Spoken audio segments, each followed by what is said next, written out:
Hey everybody, today we are going to do our own creative dotted butterfly floating above a rock. Now I'm using a light enough colored rock so that I'll be able to see the shading so that we can see the butterfly floating on the rock. Now I have used a pencil to sketch out kind of the design on the rock I showed you at the beginning. So if you want to pause it and sketch out this design on a piece of paper, just so you know what you're working with on your rock. Also use pencil on your rock to begin with, just to get that image on there the way you like it before we take the paintbrush to it. Hard to tell on my rock, but I do have the butterfly on there. And I've given myself a bit of a challenge because this rock is very bumpy, so it takes me a bit longer to work with a bumpy rock. Now I'm using black acrylic paint to outline my butterfly just so I can see a little bit better what I'm working with. Once again, if you need to pause my video in order to see what it is that I've done, or to try and get that image onto your paper or your rock, just hit the pause button and see if that helps you out a little bit. Or make your own, because you're allowed. Now I'm filling in my wings, all with black acrylic paint. I'm using a matte paint. I like using matte when I'm doing dots on top of it. The dots seem to stand out a lot better when it's a matte background. Now I'm going to use a tiny little blending brush, which is just an old brush that ended up being fuzzy after using it lots. And what I'm going to do is I'm going to try and put a small amount of black paint. Just dab off as much paint as you can, because you don't want it to be thick and globby. You want to kind of be able to see the rock through it.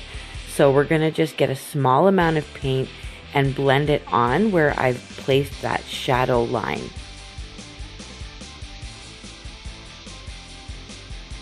And see how you can still see the difference between the black wing and the actual shaded area. It's much lighter and you can almost see the rock right through it. We want to make sure that it has almost a different texture.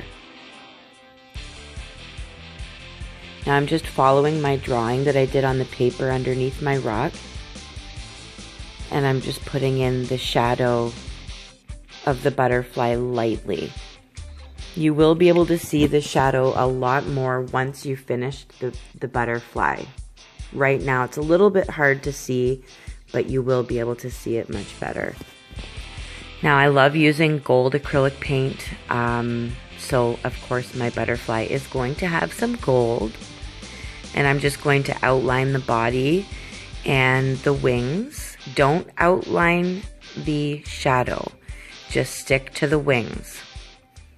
And this will help make that butterfly rise up off the rock a little bit by putting this outline of gold. You'll see it is starting to already look like it's floating.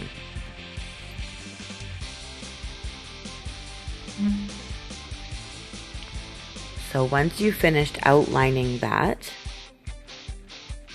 I always take my black and I outline the gold. So the whole butterfly is going to be also outlined in black. That gives that final pop off the rock.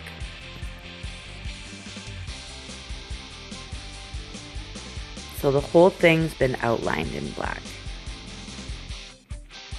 Now you have your canvas to start with.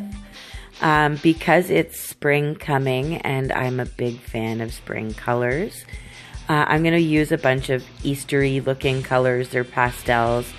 And I'm going to use dotting tools. You can use whatever you feel comfortable with, whether it's toothpicks or knitting needles or drill bits, whatever you use to make your dots, that's what you use today. And it's really hard to copy someone else's design when it comes to dots.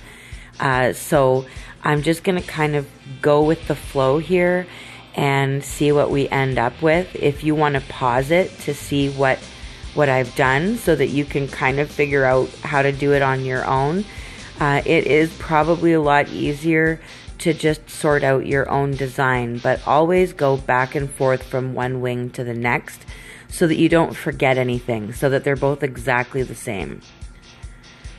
So I'm just going to do a bigger dot, do some dots around the bigger dot, change the colors, just go back and forth different colors. I'm not going to be picky. I'm a big fan of colors, so I'm just going to make sure that this is bursting with spring colors. And you can use whatever colors you want. You can use whatever size dots you want. You don't even have to dot it. You can do whatever you want inside that new canvas that you just made. Just starting with the black. Do whatever you want in there. You already have a black butterfly floating off the rock. It's your creativity that you get to put into the inside of it. So you don't have to follow mine at all here. I'm just giving you the tools to be able to use your own creativity.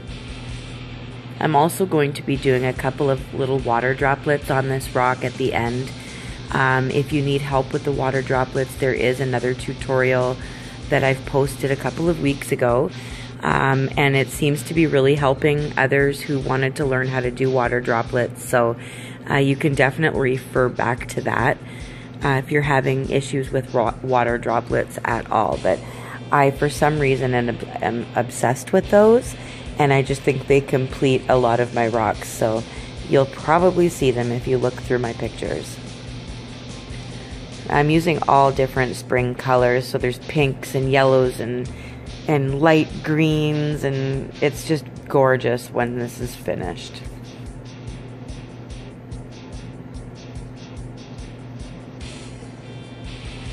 And I also, you'll notice, I put dots over top of dots. So just to be, creative and make it look fancier, I add different colored dots on top. So for instance, on the top of my white dots, I put another black dot. And then on top of the black dot, I put a gold dot, just a little bit smaller. So it really changes the look of it the second you start layering dots on top of dots. Always make sure they're pretty much dry before you do that, or they start to almost marbleize and drift off, and they don't look much like a circle anymore. So try and make sure your first layer of dots are dry, and then go back and you could be creative all over again with all of those dots.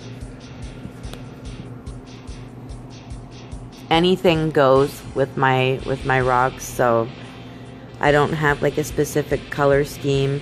I'm just using the colors that I picked out and putting them wherever I feel like it. So and I've done some bigger dots with dots on top of dots. I've added some more gold dots in there to just fill in some blank spaces. I put yellow dots on green dots and green dots on yellow dots. I just love dotting. So you're able to just have a therapy session and burst of color and excitement and happiness all at the same time. Dots are very therapeutic. So I got a little bit out of hand with the gold, but that's okay. I like gold dots.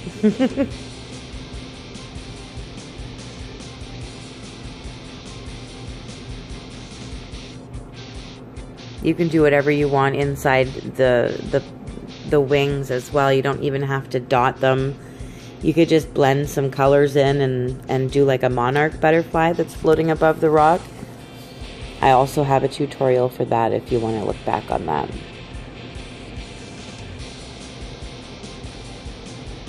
But once you're done this, people are going to actually think that it's a 3D butterfly. I'm just adding in any little bits and pieces that I feel needed a little more. Finishing touches.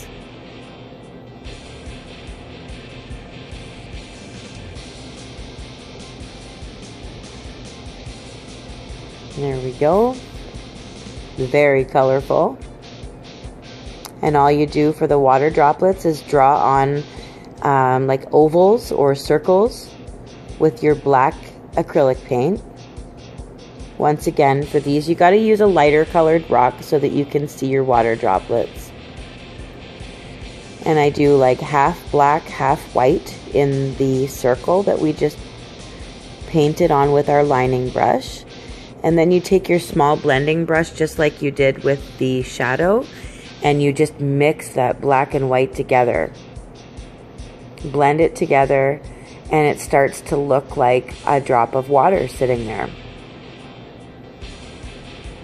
Try and keep it dark at the top and light at the bottom. If you have to keep adding and adding until you have it right, eventually it'll become really easy for you. Just keep practicing. Then I add a little strip of white at the top there so that it looks like it's a little droplet of water. It just comes to life a little bit more. Now, I do sometimes tend to go overboard with the water droplets as well. If you don't want to do them, you're done. Just wait until I show you what kind of varnish I use for this, and then we can continue from there. Don't be fearful of water droplets or shadows. The more you practice, the better you'll get. I've been painting rocks for just over 5 years, I believe, or 6 years. And I'm self-taught, so all of this was new to me, and practice makes perfect, I promise. Now I'm using Duraclear Ultra Matte Varathane or polyurethane, and it's basically a matte coat of varnish. I'm also going to use nail polish top coat. Once I've put my matte coat over top and let it dry, I use top coat nail polish to just go over my water droplets so that they look wet over top of the matte coat. And you can, because I used a matte coat, I mean, you don't have to. You can use a glossy coat as well, and you don't have to worry about the nail polish. Enjoy. I hope you love this tutorial. Thank you.